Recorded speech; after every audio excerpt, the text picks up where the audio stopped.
لكن نتخيل أن الناس بيرضون عنا جميعا، لا. ارفع رأسك وقل أنا سلفي، ما في شيء. Bunlar erkekler, ya Muhammed yaxşı, vəziyyət ağırdır. Sən bizə elə bir əzəmətli ayət, möcüzə, əlamət gətir ki, biz deyək ki, sənin dediklərin haqdır. Yaxşı seçin. Nə istəyirsin seçin. İndi bunlar yerlə tanıdılar, yer əl vermir, hara vururlar, düz çıxır. İndi səmada axtarırlar. Gördülər ki, ayın 13, 14, 15-ci gecələrindən biridir. Bədir, ay bütövdə bax. Dedi ya Muhammed, tamam.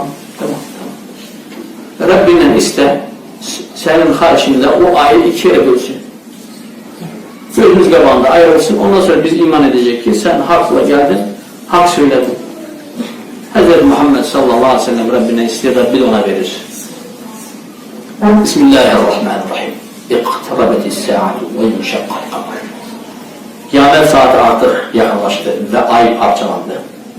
Və in yarav ayatan yu'ridu və yaqulu sihrun mustamir. Onlar açıq bir ayət möcüzə görəndən sonra yenə üz döndərərlər. İnatkarlıqla deyərlər ki, bu ətrafa yayılmış sehirbazdır, sehirlidir.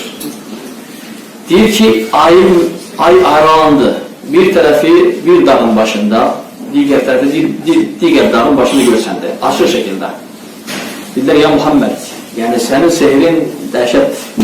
Burada olan hamımızı sehirlədin, Əbu Cəhillər, Əbu Ləhəb.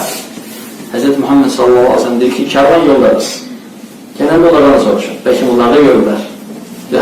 Onlar görürlerse onda başka mesele. Danıştık. Danıştık. Yaxşı. İbn-i Kethir Rahimullah deyir ki, tarih, dünya tarih kitabları, alimler deyir ki, doğrudan da tarihte belə bir hadisə olub. Çində də, Sündə də, Sindidə də, Şərqdə də, Qərbdə də tarihte yazılıb ki, ay bir dəfə göydə ayrıldı və asılı şəkildə qaldı. Hətta bu tarixə düşün.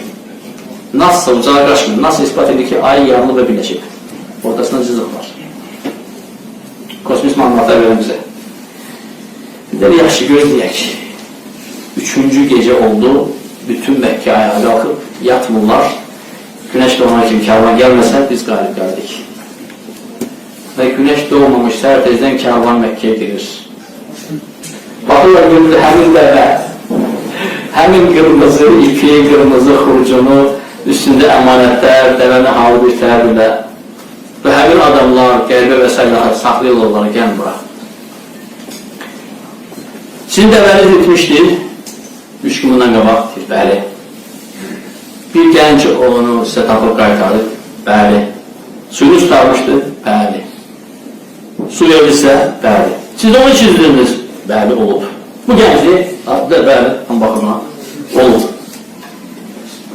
İndi inatkarlıq, küfrün ən ilgəc növü. Bütün sübutan qabağında heç şeyə iman etməmək. Axırıncı sual. Ay.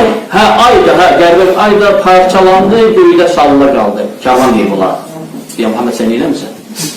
Sən sehirin bütün dünyanın gözləri bağlıdır. Və in yarav ayətən yu'ridu və yaqulu sihrun mustamir. Bir möcüzə görsələr, üz döndərərlər və deyərlər ki, bu ətrafa səpələnmiş sehrin yeni növüdür. Yəni, əvzdaha sehrin növüdür. Hər yana yayılır, hər yana. Sən deyinəmirsən. Yəni, inatkarlığa baxın. Yəni, bundan sonra nə istəyirlər bunlar? 3 gün bundan qabaq onlar görmüşlər bu hadisəni. Ay, gözümüz qabağında, ay oldu, göldə qaldı. Biz də qorxduq. İman etmirlər. İman etmirlər və inatkarlığında sabit qalırlar. Qəbul edəmirlər.